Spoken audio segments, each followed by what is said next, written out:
Все, начинаем. Здравствуйте, коллеги. Сегодня мы проводим вебинар «Организация внеурочной деятельности, общеинтеллектуальной направленности, развития личности в школе» с направлением с техническим направлением, который мы рекомендуем просмотреть педагогам, предметникам области технологий, ИКТ, и информационно-компьютерных технологий и учителям информатики. Я думаю, что, собственно, этот вебинар полезен будет не только учителям технологий, но и, возможно, учителям других предметных дисциплин, если они занимаются вопросами технического творчества. И наша задача сегодня, собственно, познакомить с самим понятием внеурочки в рамках современных документов, какие изменения пришли в связи с изменением новых документов. Это моя задача, чтобы я вам раскрыла. И сегодня у меня на вебинаре должны были присутствовать представители дополнительного образования. К сожалению, они присутствовать не могут, и они предоставили записи. По поводу тех вопросов, которые я рассматривала, мы имеем запись с Ухты, где у нас будет выступать Зверева Светлана Сергеевна с направлениями организации сетевого общения. И по поводу олимпиад выступит Анастасия Александровна Босс. Она расскажет, в каких олимпиадах могут принимать участие ваши дети в рамках технической направленности. Очень сожалею, что не пришел сегодня на вебинар Левров Юрий Юрьевич, которого мы приглашали, который мог осветить вопросы организации сетевых взаимодействий в рамках дополнительного образования в контексте нового у нас учреждения дополнительного образования. Это школы, детского технопарка «Кванториум». Поэтому вот что мы сегодня успеем рассмотреть, мы рассмотрим. Моя задача сегодня вам раскрыть, собственно, вопросы общей нормативной базы и такие базовые вопросы организации внеурочки, направления, формы. И поэтому я начну с первого вопроса. Это организация внеурочной деятельности в общеобразовательных школах, которую представляю презентацией, которая покажет вам, собственно, основные задачи, которые вам необходимо надо будет учитывать. Ну, собственно, нормативная основа реализации внеурочной деятельности в общеобразовательных школах, она не менялась, собственно, с 2012 года.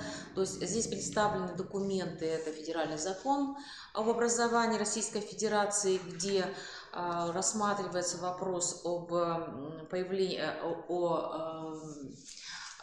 новых взаимодействиях, новых коммуникациях участников образовательных отношений. Приказ Минобрнауки от 17 декабря 2010 года номер 1897 об утверждении федерального государственного основного общего образования. Примерная основная образовательная программа уровня общего образования разработана в соответствии в ГОС. Ну, санитарно-эпидемиологические правила, нормы являются нормативным документом. Методические материалы по организации внеурочной деятельности в образовательных учреждениях. Письмо от 2011 года, 12 числа, 12 мая. И я обращаю внимание на последний документ, который выделен жирным. Это письмо Министерства образования и науки России от 18 августа 2017 года номер 09-1672 о направлениях методических рекомендаций по уточнению понятия и содержания внеурочной деятельности в рамках реализации основных общеобразовательных программ, в том числе и в части проектной деятельности. Собственно, определения внеурочной деятельности, они рассмотрены в методических материалах. Это Под внеурочной деятельностью в рамках реализации стандартов понимается образовательная деятельность, осуществляемая в формах, отличных от урочной и направленная на достижение планируемых результатов освоения основной образовательной программы образовательной организации. Основная образовательная программа реализуется организацией, осуществляющей образовательную деятельность через организацию урочной и неурочной деятельности.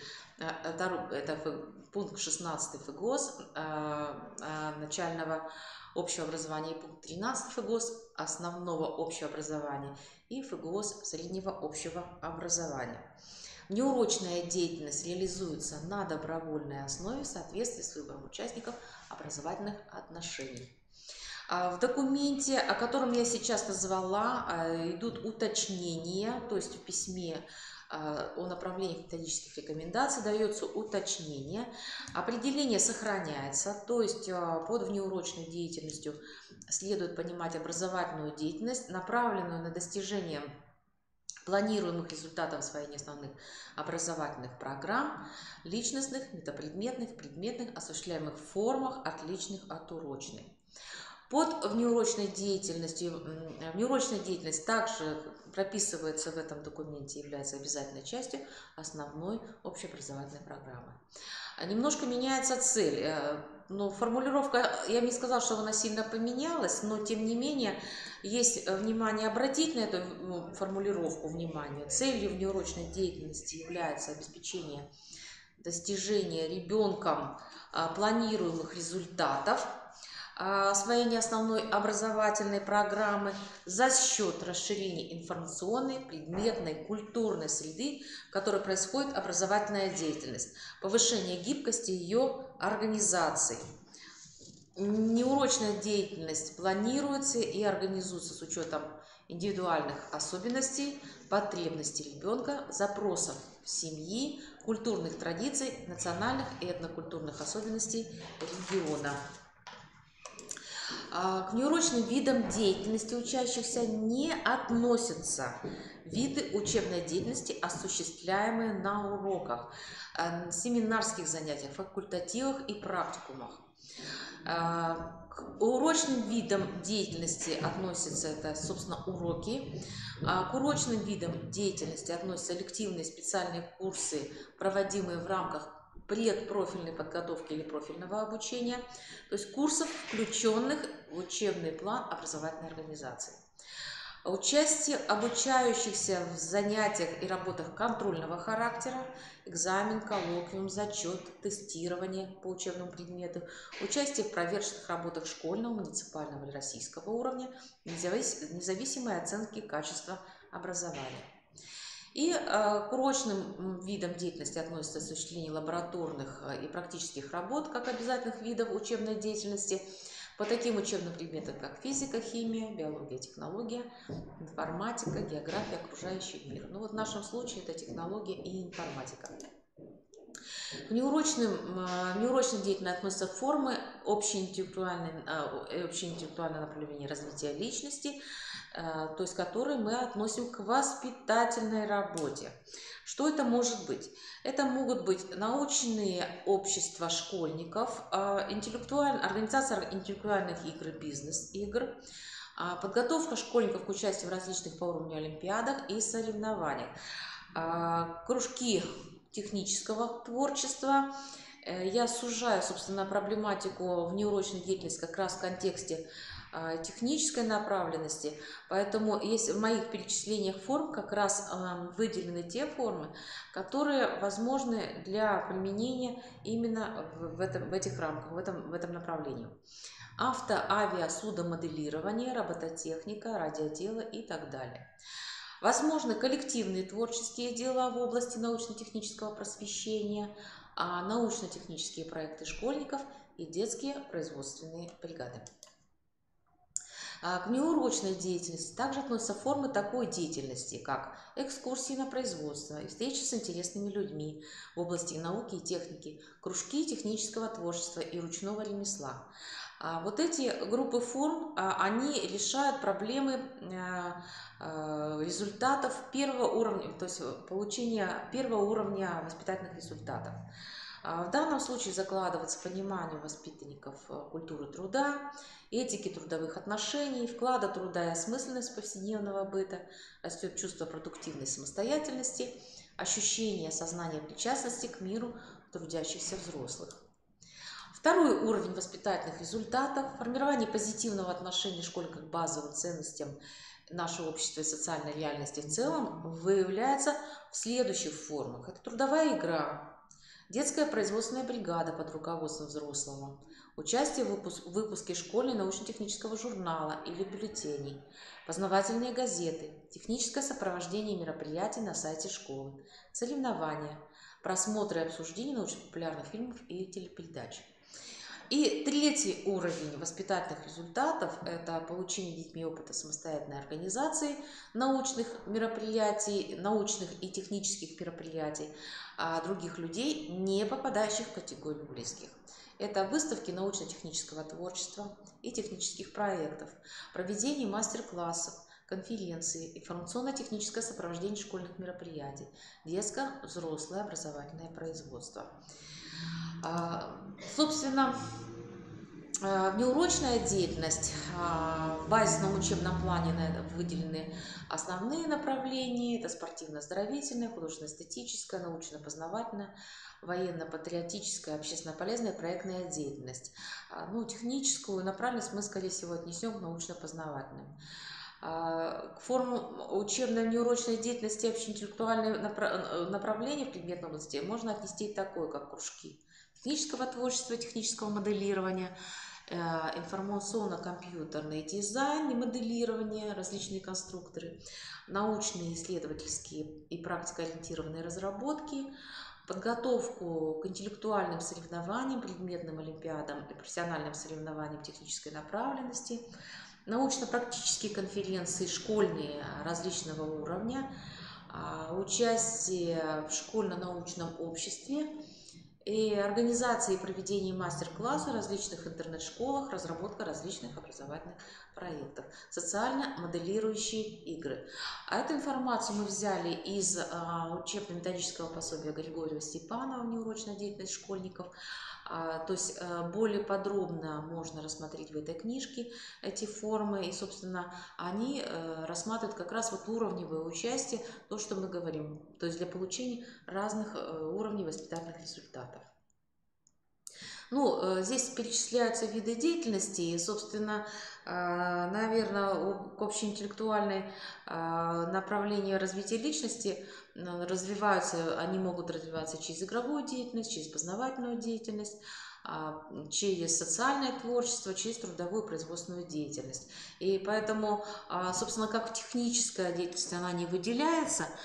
Вот в этом как раз, наверное, и сложность, в том, что сама формулировка технического не выделена в системе внеурочки, и очень трудно для себя определить, в какой части именно я, как представитель технологии или компьютерных технологий, могу, собственно, открывать внеурочную деятельность. Вот здесь, наверное, складывается самая основная сложность. Поэтому обязательно обратите внимание, что техническое творчество тоже может реализовываться и через игровую деятельность, через познавательную деятельность. И вот те формы, которые сейчас назвала, они, собственно, они предполагают настолько разнообразие форм внеурочной деятельности в техническом направлении, что вы можете себя найти в любом этом виде. Самое главное, программа внеурочная деятельность реализуется чаще всего через программу курса внеурочной деятельности. И предполагается, что вы должны создать нормативно-правовой и реализующий документ в форме программы курса внеурочной деятельности, где я пишу здесь в области художественного творчества, на самом деле в области технического творчества, где должны достигаться результаты личностные, метапредметные и предметные. Поэтому как раз к программам внеурочки, как к результатам, относится именно достижение этих результатов. Участие во внеурочной деятельности школьников является обязательным. В направлении развития личности общеинтеллектуальном планируемым результатом должно быть формирование целостного мировоззрения, соответствующее современному уровню развития науки, общественной практики, учитывающее социально-культурное, языковое, духовное многообразие современного мира. Формы организации, как и в целом образовательного процесса в рамках реализации основной образовательной программы всех уровней, здесь написано все, поэтому мы начинаем начальное общее, основное общее, среднее общее образование. Образовательная организация определяет самостоятельно, учитывая запросы участников образовательного процесса. Это и желания детей, и самое главное, это запросы родителей. Выбор определенной формы внеурочной деятельности в первую очередь связан с родительским запросом. И школе необходимо провести или мониторинги, или анкетирование родителей для выявления для каждого уровня, какие формы внеурочной деятельности хотелось бы быть реализованы в данной школе. И второе, что должна учитывать общеобразовательная организация, это возможности, собственно, это и кадрово-методические самой школы, материально-технические самой школы и другие, потому что, несмотря на родительский запрос, не всегда школа может реализовывать некоторые формы технического творчества. Вот как раз в этом плане системы робототехники, даже если будет родительский запрос, к сожалению, не все школы могут приобрести современные формы конструкторов для реализации внеурочной деятельности, и чаще всего школы изыскивают другие способы для реализации этих направлений. Реализация внеурочной деятельности осуществляется посредством рабочих программ внеурочной деятельности. Рабочая программа внеурочной деятельности является обязательным элементом основной образовательной программы наравне с иными программами. Она отличается предназначением и местом осуществления образовательной деятельности, конкретизируя общие цели с учетом специфики реализуемого содержания. И в первую очередь она, конечно, направлена на достижение воспитательных результатов. Рабочие программы внеурочной деятельности разрабатываются образовательной организацией самостоятельно на основе требований федеральных государственных образовательных стандартов общего образования. И содержание рабочей программы должны содержать, первое, планируемые результаты внеурочной деятельности, само содержание деятельности с указанием форм ее организации, видом деятельности и тематическое планирование. То есть сейчас я не останавливаюсь на том, какой может быть документ курса внеурочной деятельности. Стандартный курс, он уже нами был оговорен и в других вебинарах, не далее как 30 числа. Мы как раз рассматривали проблему программы внеурочной деятельности, то есть сама структура и содержание программы курса внеурочной деятельности, она имеет четкую структуру, которая не меняется. И можно просто послушать другой вебинар, посмотреть материал другого вебинара, чтобы познакомиться с самой структурой курса и воспользоваться этими материалами. Эффективной формой организации внеурочной деятельности, особенно это касается наших технических направлений, является проектная деятельность или учебный проект. Проект выполняется обучающимися самостоятельно под руководством педагогического работника по выбранной теме в рамках одного или нескольких изучаемых предметов, курсов и в любом избранном направлении деятельности – познавательной, практической, учебно-исследовательской и технической. Надо сказать, что в основной школе проекты могут быть реализованы почти по каждому предмету, и выбор здесь тоже остается за учащимися. Проект как форма становится обязательной в средней школе, то есть каждый ученик должен подготовить один проект, и сейчас об этом мы говорим. Реализуется он в системе именно внеурочной деятельности. Причем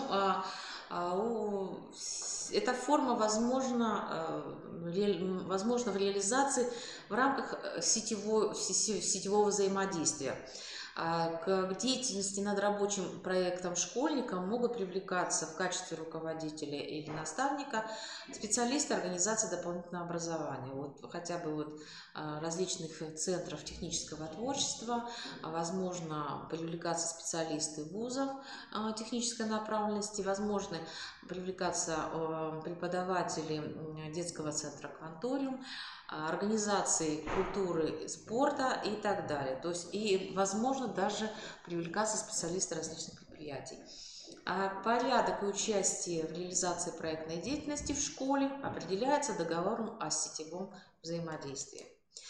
Ну и, собственно, здесь мы пишем, что может отражать проект как форма внеурочной деятельности, но наша задача заключается в том, чтобы просто вас с этим познакомить. То есть мы не ставили задачу раскрыть широко и плотно вопросы реализации. То есть мы говорим, еще раз я останавливаюсь на том, что внеурочная деятельность технической направленности реализуется через программы курса внеурочной деятельности, через мероприятия воспитательного характера, через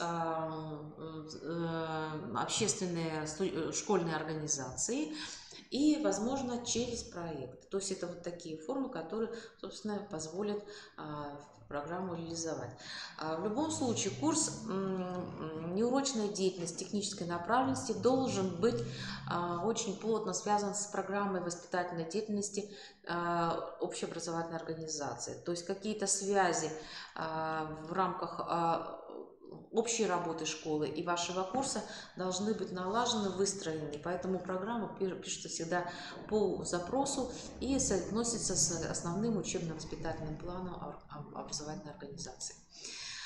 Кто может реализовать программы внеурочной деятельности? Вот здесь я обращаю внимание, что реализовать программы внеурочной деятельности могут заместители директора школы, педагоги дополнительного образования, учителя-предметники, классные руководители, воспитатели, педагоги-организаторы, психологи, логопеды, педагоги-библиотекари. Объем часы реализуемой рабочей программы внеурочной деятельности входит в учебную аудиторную нагрузку педагогического работника, который ее реализует. То есть это оплачиваемая деятельность, и она входит в вашу основную нагрузку. Оплачиваться нагрузка будет в том случае, если вы представляете программу или программный документ администрации школы для утверждения. Собственно, вот такая краткая информация о организации внеурочной деятельности общеобразовательной организации.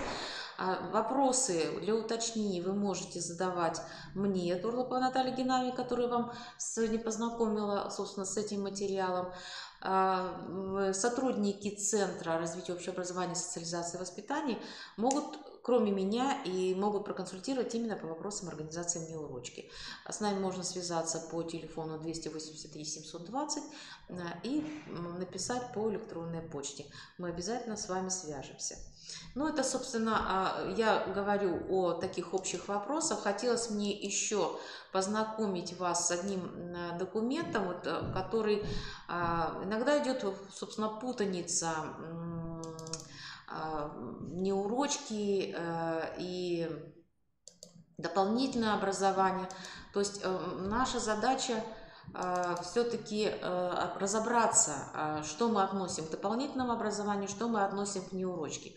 И поэтому вот в письме, которое я вам называла от 18 августа 2017 года, номер 091672, оно как раз рассматривает вот эти диапазоны различия, что относится к внеурочной деятельности и что относится к дополнительному образованию детей и взрослых. Здесь представляются определения понятий, что мы относим к внеурочке, что мы относим к дополнительному образованию. Предлагается правовая основа, то есть документы, которыми мы можем руководствоваться, содержание образовательной деятельности, результаты реализации дополнительного образования и внеурочной деятельности, организации, реализующие образовательных программ. Обратите внимание, что на белом поле это внеурочная деятельность, на желтом это дополнительные общеобразовательные программы. Особенности кадрового обеспечения, вот как раз вам пример здесь дается, что в организации внеурочной деятельности могут принимать участие педагоги, доп. Образования, учителя, предметники, классные руководители, воспитатели. Если мы рассматриваем реализацию дополнительной общеобразовательной программы, то здесь ее осуществляет педагог дополнительного образования, преподаватель или тренер-преподаватель. В этом уже есть разница, и, соответственно, с остальными часами. Особенности финансового обеспечения и учет численности обучающихся. Этот документ можно найти в интернете. Еще раз я вам возвращаюсь на начало страницы, указываю номер письма. Письмо Минобрнауки Российской Федерации 18 августа 2017 года. Номер 09-1672. То есть им можно воспользоваться. Значит, кроме моего выступления, я попросила подготовить доклад Звереву Светлану Сергеевну, заместителя директора МУДО Центра юных техников города Ухты. И сейчас я вам, в общем-то, выложу тот доклад, который Светлана Сергеевна нам подготовила и который мы сегодня можем заслышать. Одну секундочку подождите, потому что мне надо запустить ее выступление. У меня технической поддержки сейчас нету, и я должна это сделать сама. Копировать, открыть. Так. И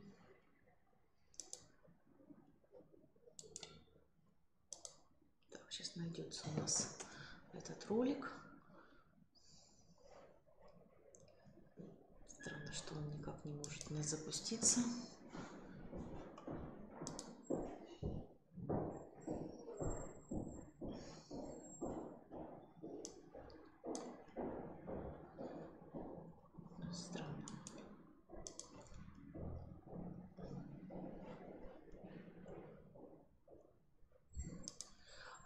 Ну, пока я, наверное, нахожу систему ссылок этого ролика,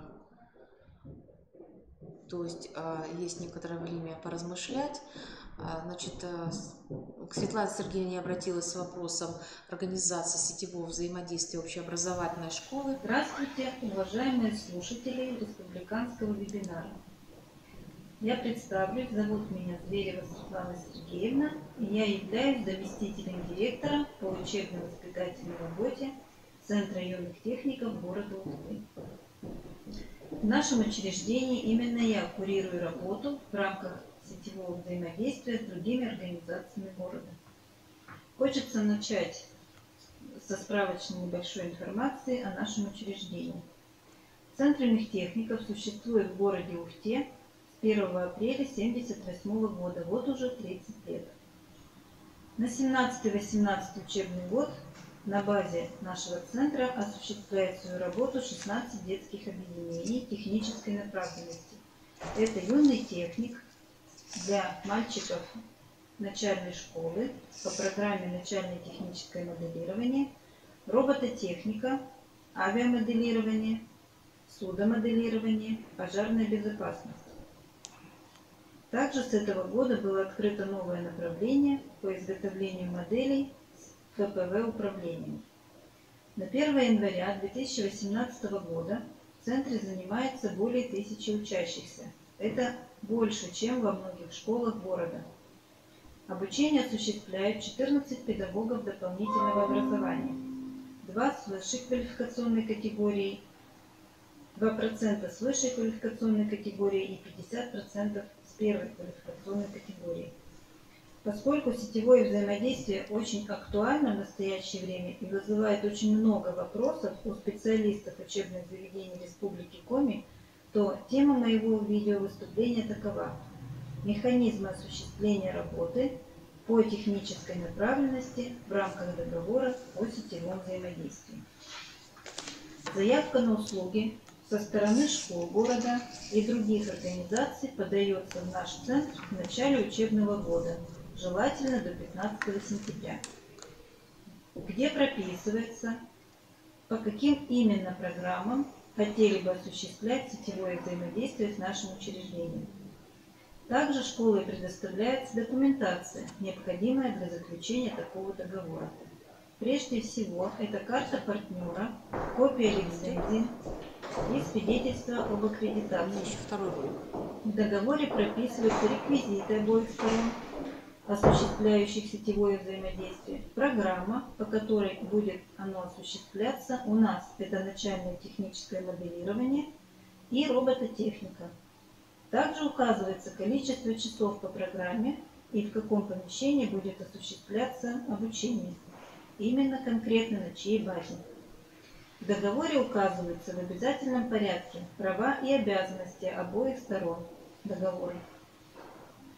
Программа и расписание занятий согласовываются и утверждаются обоими сторонами договора. Также, в зависимости от материально-технических возможностей, по разным программам обучение может осуществляться как на базе школ, так и на базе помещений центра. Зачисление на обучение осуществляется только после подачи родителями или законными представителями ребят в нашем центре заявления и заполнения необходимой документации. В нашем учреждении это копия свидетельства о рождении, прикладываемая к заявлению, и анкета на учащегося. На основании положения о приеме, отчислении, переводе и выпуске учащихся центра по окончанию прохождения той или иной программы ребятам выдается или свидетельство, или сертификат. Это зависит от того, прошел ребенок всю программу или только ее часть. С указанием названия программы, по которой он обучался, и количество пройденных часов. В настоящее время мы осуществляем сотрудничество по технической направленности с 10 школами города и пригородной зоны. 3 школы занимаются по направлению робототехника. Занятия проходят 1 раз в неделю по 2 часа на нашей базе. Это направление очень востребовано в настоящее время, потому что не во всех школах города есть достаточная техническая база и педагог, который смог бы заниматься с ребятами. 2 школы занимаются на своих базах. На базах своих классов к ним приходит наш педагог и занимается не по программе начальное техническое моделирование транспортной техники. Это ребята начальной школы с 1 по 4 класс, в основном мальчики. 5 школ организованно приходят на занятия в помещение центра. В основном это группы продленного дня близлежащих школ. Помещения нашего центра находятся в разных частях города, поэтому для школ это очень удобно. Также в рамках сетевого взаимодействия со школами по привлечению учащихся к массовым мероприятиям технической направленности ежегодно наше учреждение является организатором массовых мероприятий по технической направленности. Это и муниципальные соревнования, которые проводятся на базе школ, спортивных залах, «Лети-модель», «Плыви-модель», «Полет на Марс». Также это могут быть муниципальные выставки «Он в космос шагнул на разведку», «Космос глазами детей» и многие другие. Мы привлекаем учащихся младших классов начальной школы к участию в муниципальных соревнованиях и выставках на различные тематики, связанные с наукой, техникой, тем самым привлекая потенциальных учащихся в наши кружки технической направленности. Также мы проводим соревнования и для старшего звена. Это республиканские соревнования, которые проводятся нами ежегодно и называются «Не кубок Тимана». Если у вас вдруг возникнут какие-то вопросы по этой теме, вы всегда можете обратиться ко мне, Зверевой Светлане Сергеевне, по телефону 750512 или в КРИРО, где есть все мои данные. Я обязательно найду возможность и время вас проконсультировать. Электронный адрес нашей почты sud-ухта@mail.ru. Спасибо за внимание. Спасибо Светлане Сергеевне за... Здравствуйте, уважаемые. Спасибо за то, что она смогла нам проконсультировать. Сделай пост будет вверх, чтобы она не перекрывала. Хорошо. Что-то не то я сделала. Алло.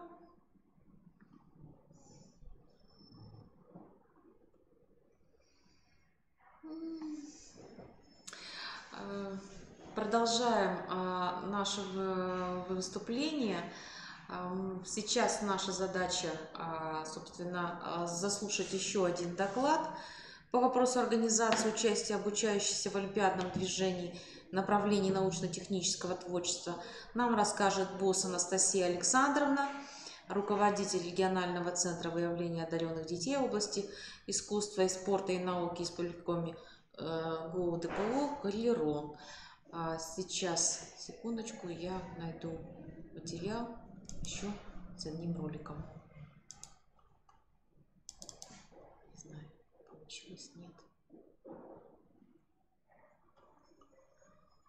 Так, пустить.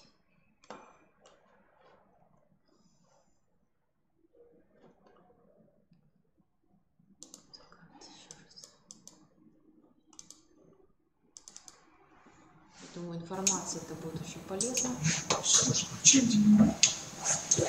Здравствуйте, уважаемые участники вебинара, рада вас приветствовать. Представлюсь, меня зовут босс Анастасия Александровна. Я руководитель регионального центра выявления и поддержки одаренных детей в области искусства, спорта и науки в Республике Коми. К сожалению, у меня не получилось очно присутствовать, и данное выступление, сообщение вы смотрите в записи. Поэтому, если по результатам данного сообщения у вас возникнут вопросы, вы можете их в чате написать, и данные вопросы будут переданы мне. Желательно написать свою электронную почту, чтобы вы имели возможность получить ответ на ваш интересующий вопрос. Итак, мое сообщение будет посвящено организации участия обучающихся в олимпиадном движении в направлении научно-технического творчества. В рамках внеклассной деятельности этому направлению, такой как научно-техническое, будет выделено основное ваше внимание, поэтому я считаю, что данный доклад будет для вас очень актуален. Итак, организация. Основные документы, на которые я бы хотела обратить, это, во-первых, стратегические документы, приоритеты Российской Федерации. Это стратегия научно-технологического развития Российской Федерации, где определены основные большие вызовы, то есть такие реакции со стороны государства, которые требуют непосредственного вмешательства и не могут быть решены с помощью, за счет просто увеличения и наращивания ресурсного потенциала. И, конечно же, большие вызовы их перечисления, которые это те экономические ниши, в которых будет развиваться наша научно-технологическая отрасль нашей страны. И второй документ, который также определяет стратегические направления развития, это национальная технологическая инициатива. Это тот комплекс мероприятий, который направлен на то, чтобы Россия заняла лидирующие позиции в мировой экономике, также на обеспечение национальной безопасности, высокое качество жизни населения и развитие отраслей нового технологического уклада. Естественно, в рамках научно-технологической инициативы определены приоритетные направления, в которых вы можете ознакомиться в интернете. Есть специальная интернет-страница. Это как раз представлены основные направления. И та матрица научно-технологической инициативы, на которой ориентируются и на которой представлены основные направления развития экономики. Справа вы видите такой блок, как таланты. Это как раз та группа, целевая группа наших ребят, на развитие которых направлены все наши и ваши усилия. В рамках внеклассной деятельности вы можете взрастить такие таланты, подготовив ребят к олимпиадам, соревнованиям, мероприятиям в рамках региональных и федеральных перечней. Теперь бы я хотела обратиться к двум нормативным документам, которые определяют перечень мероприятий, которые я бы вам рекомендовала использовать в своей деятельности при подготовке ребят к тем или иным мероприятиям и соревнованиям. В первую очередь это документ, приказ Министерства образования и науки Российской Федерации от 5 октября 2017 года об утверждении перечня олимпиад, иных интеллектуальных конкурсов и творческих мероприятий. Он утвержден на 2017-2018 учебный год. До 31 мая 2018 года Министерство уже просвещения ведет сбор предложений по включению мероприятий, конкурсов региональных и других федеральных, вновь образующихся, да, возникающих, в федеральный перечень уже на 2018-2019 учебный год. В том числе Республика Коми тоже свои предложения вносит, но это уже не касательно нашей темы исследования, да, нашей темы вопроса. И второй приказ, он уже межведомственный, регионального значения. Это приказ Министерства образования, науки и молодежной политики Республики Коми, Минспорта Республики Коми и Минкульта. Он утверждает также перечень региональных олимпиад, интеллектуальных конкурсов, победы и достижения в которых по результатам побед и достижений ребята уже будут включаться в региональный реестр одаренных детей. Соответственно, эти два перечня я бы вам рекомендовала взять за основу своей внеклассной деятельности и вести подготовку олимпиадам и соревнованиям согласно этим перечням. Также я хотела специально для нашего вебинара подготовила перечень, кратко выборку из федерального перечня мероприятий, которые вы могли использовать в своей деятельности. Отдельно хочу выделить Всероссийскую образовательную конкурсную программу «Большие вызовы», о которой мы поговорим чуть позже. Я кратко пролистаю, чтобы у вас была возможность посмотреть. Тут как раз указаны пункты, порядковые номера данных мероприятий в приказе на 2017-2018 учебный год, на который вы можете ориентироваться и, соответственно, выбирать. Очень интересное мероприятие – это Всероссийского конкурса научно-технологического творчества «Шустрик», в рамках которого даже возможно получить грантовое финансирование. Всероссийская робототехническая олимпиада, она тоже проходила буквально на днях, 12 мая, тоже ряд участников принимали в ней участие. Номер 163 – это Всероссийская научно-инженерная олимпиада «Квантариада». Естественно, вы подумаете, что это связано с детским технопарком «Кванториум» и их участием в нем. Но нет, буквально в апреле месяце данное мероприятие было переименовано, и сейчас оно называется как Международная олимпиада инженерных команд. В нем могут принимать участие инженерные команды от 3 до 7 человек и, соответственно, их наставники. Сейчас ведется регистрация этих команд, и я советую вам обратить на данное мероприятие внимание. Это Международная олимпиада инженерных команд. Еще раз повторю. Ну вот кратко, да, те мероприятия, которые вы можете поучаствовать. Далее.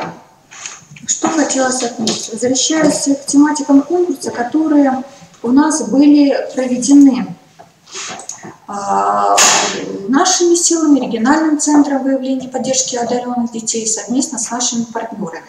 Итак, хотелось обратить внимание на всероссийский конкурс научно-технологических проектов. Финал данного конкурса проходил в начале апреля, 2 апреля, на базе детского технопарка «Кванториум». Что я хочу сказать, что в 2018 году Республика Коми впервые провела данный этап очно среди других 29 регионов-участников, где проходили вот такие финалы региональных этапов очно. Остальные регионы, не вошедшие в список пилотных проектов, они принимали, дети этих регионов имели возможность участвовать заочно и, соответственно, тоже прийти на программу, июльскую образовательную программу «Большие вызовы», которая проходит в образовательном центре «Сириус» в Сочи. На сайте также будут представлены те предприятия, партнеры и учебные организации, которые выступили в качестве экспертного совета и в качестве попечителей в рамках данного конкурса. Основные направления, которые были заявлены, и проекты, по которым поступили на данный конкурс, они достаточно сложные на первый взгляд. Однако, если мы обратимся к нашему сайту регионального центра, называется вкладочка «Конкурс проектов», здесь мы можем увидеть эти краткие сведения по данному мероприятию, с описанием направлений и и список финалистов, их имена, с какого муниципального образования они были представлены, направления по которому и краткие темы их проектов. То есть это те проекты, на которые вы можете ориентироваться, чтобы понимать, о чем данные говорится. И также экспертный состав, который выступал, у нас было 4 площадки с разными экспертными составами, где уже могли ребята защищаться. Расписание и, конечно же, итоги регионального этапа, где вы увидите участников, их статусы и, соответственно, рекомендации.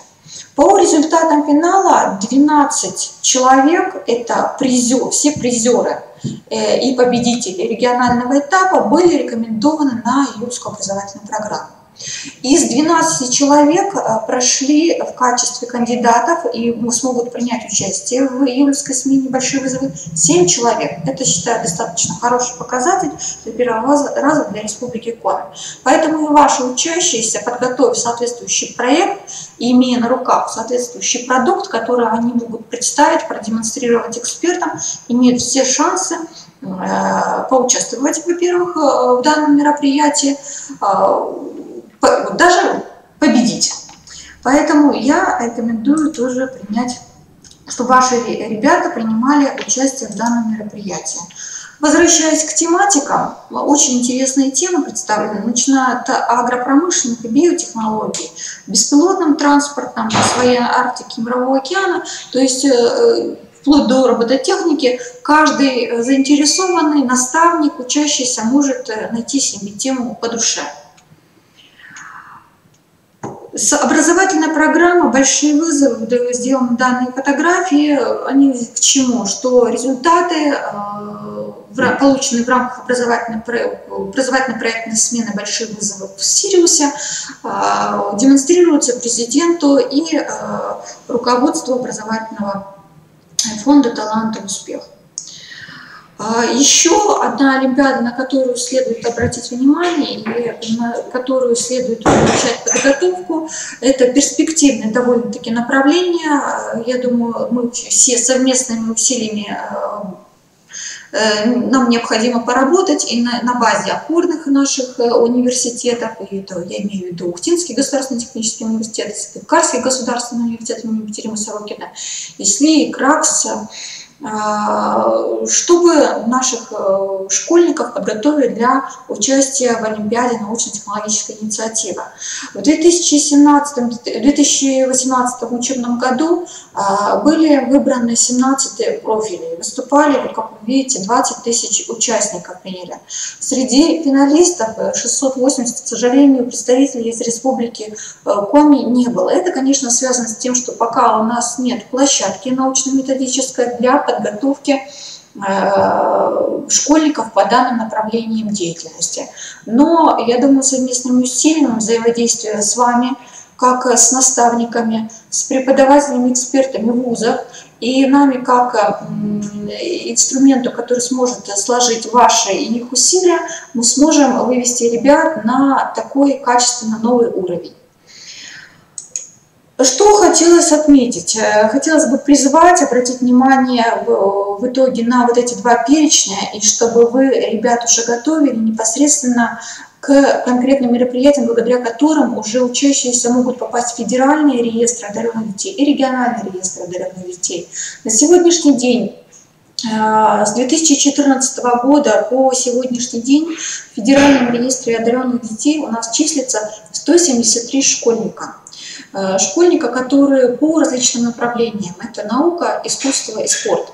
Естественно, более 120 учащихся попали в этот реестр в области с достижениями в области по направлению наука. Поэтому у нас есть хороший потенциал, у нас есть хорошие возможности.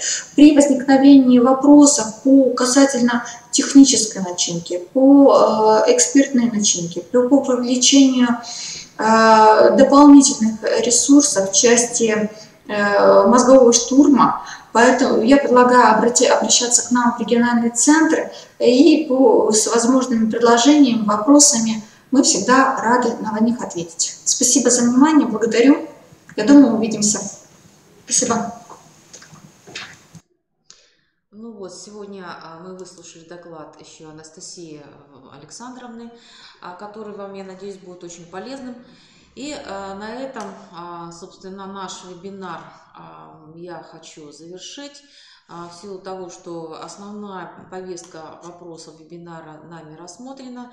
Я думаю, что это не последний вебинар в нашей практике. И если будут возникать вопросы, мы постараемся на эти вопросы вам отвечать, которые вы нам можете задавать и в рамках электронной почты, и по телефону. И я думаю, что я благодарю вас за ваше желание принять участие в этом вебинаре. И, собственно, завершаю нашу передачу. Спасибо за внимание большое.